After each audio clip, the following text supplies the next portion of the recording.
So ito yung vertical cabinet na with bolt. So ito yung bolt type na vertical cabinet mga idol. So ang problema nito is ayaw magbukas ng drawer. So pagka ganyan, ang gagawin niyo po pag hindi nagbukas ng drawer niyo, bubuksan niyo po itong pinakataas ng drawer. Ito buksan niyo to. Ayan, buksan na. Hanapin niyo po yung dito sa taas. Itong dito ito. Oh. Ayan, naglalaro yan mga idol.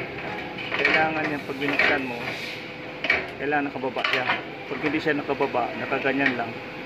Ayan, kailangan itulak niyo sa pababa mga idol. Tulak niyo sa pababa. Ayan, isagad niyo sa pababa. Isagad to pababa yung idol. Ito. Ayan. Kailangan tulak niyo pababa. Tulak niyo tapos i-open niyo yung susi. Yung dito yung susi na to. Ayan. Ayan. Kailangan may ibaba niyo yan. Tapos kung naibaba na, pwede mo na siyang buksan mga idol. Nag-web. Ayan. Nag-open na siya.